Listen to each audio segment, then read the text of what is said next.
question. Let's wrap the meat. Yeah, so we just want to just discuss kind of application in finding your next chemical exfoliant.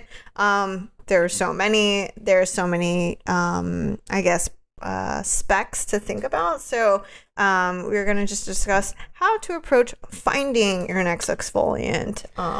Yeah. So we get this question a lot, and for us, it's we always ask about your exfoliating history. So definitely think about products you've used in the past before. If you're starting from completely scratch, ask yourself what your skin type is, because ultimately at the end of the day, it's about finding the right molecule for you. Yeah. As we covered, I think mandelic acid is a pretty vanilla starting point. You'll see a parallel with salicylic acid. But get more. Yeah. That's the hard part, is you want more of mandelic acid. Yeah, actually, you know what's really interesting is that I think mandelic acid is a great beginner product, but looking for the right mandelic acid product is for the advanced shopper. Yes. Yeah. That's a good point. If you want to, let's say you're like, my skin isn't too sensy, it's well tolerated in general, I would say go right for the glycolic. Yes. Start at a low level glycolic, but you can go right for the glycolic, skip all these like alternatives and just maybe you can start with a toner like the Pixie Glow, which is a great concentration, but I don't like the fragrance, but it is strongly rose fragrance. The ordinary toner is a fan favorite and a basic position to start, and then dial up from there.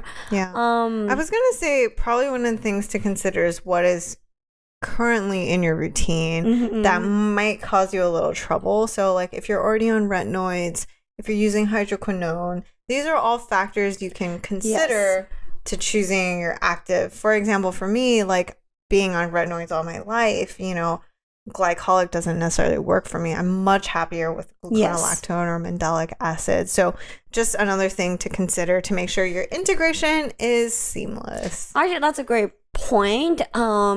Check out our article about how to combine your actives too, like what we consider to be tier 1, tier 2 actives you have to work around. Exfoliation is great. So let's say you have a relatively simple routine without a lot of acne ingredients, without a lot of anti-aging ingredients like retinol, then glycolic is a great place to start. But otherwise, as Victoria mentioned, you might want to try the gluconophores or the lactic to not interfere with other heavy-duty ingredients.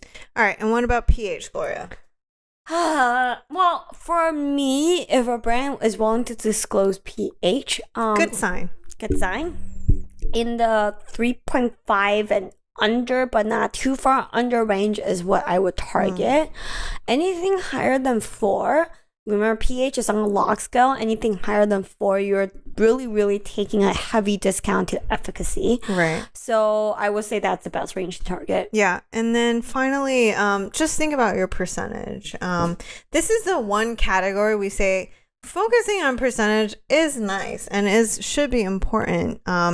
Whether you're wanting to use it every night versus using it once a week, those percentages can really matter. Right. So definitely want to keep that in mind. And then finally, you'll probably notice as you dabble, there's a lot of chemical exfoliant serums that mix a lot of actives. For example, Drunk Elephant, their Framboos mixes glycolic with salicylic acid, all sorts. You really just want to try to champion one ingredient and just focus in on that one, and the rest is all nice. But if you can do your best to champion one active, I think that gives you a better cue of like how your skin does with that molecule. Yeah, I also wanted to add a really quick line about proprietary exfoliating ingredients. So we briefly talked about LHA, but there are other non-acid type ones. That's true. I think one episode we decoded the Estee Lauder product or the Clinique product that has glucosamine as exfoliating ingredient. We know that L'Oreal has a proprietary ingredient that you can find in products like SkinCeuticals, discoloration serums, like Heppies.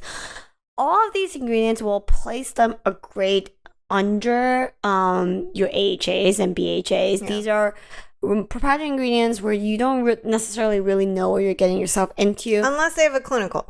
unless I have a clinical, they're generally considered more gentle than these AHAs. So if you're shopping and you see some product claim non-acid-based exfoliant, or they claim exfoliating but doesn't have any of these like acid-based ingredients, just consider them as like the most gentle alternative possible. Yeah, I think that's such a good point.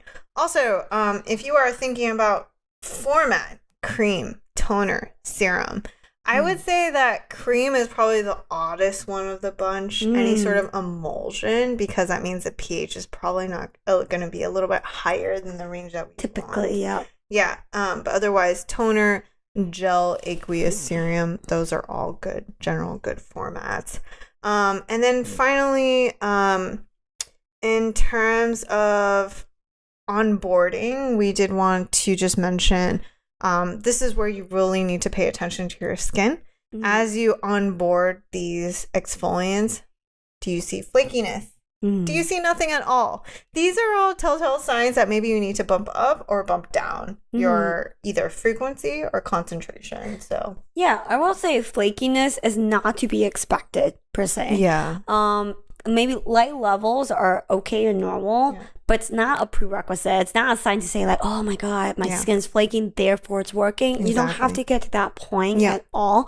If anything else, it does kind of show that your skin is it's a little too dry. In terms of if you don't see anything at all, that's a little harder to judge. I would say like, at least for me, because my skin is very glycolic tolerant, I will push it to a level where while I'm applying it, it stings just a hint. Not too much, just a hint. And that's just enough. temporary, right? And just temporary. And to me, that's the sweet spot to hit. Got it. All right. And then to wrap it up, I did just want to sum up, I feel like we always mention the three fundamentals. We mentioned sunscreen, cleansing, and moisturizing. But I feel like you can argue that chemical exfoliants should be part of this group just because cell turnover is such an important part of healthy skin function. And then the other thing, too, is that after looking at all the data, the thing that my takeaway was really that AHAs are the sidekick to your other actives. Yes. They really seem like they can do so much more in terms of acne and pigmentation, especially.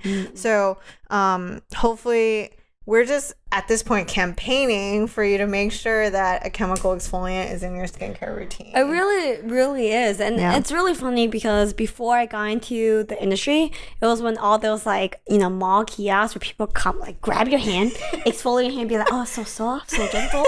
So for me, exfoliation always had a bad rep before I got in the industry. I always thought, if you're dry, that's not what you want to do. Yeah, it just sounds like BS. Yeah. And then it wasn't until I got in the industry, started working with chemical exfoliant, understanding the science, realized it's an integral part to keeping your skin barrier healthy and it's actually hydrating in the long run. So do it.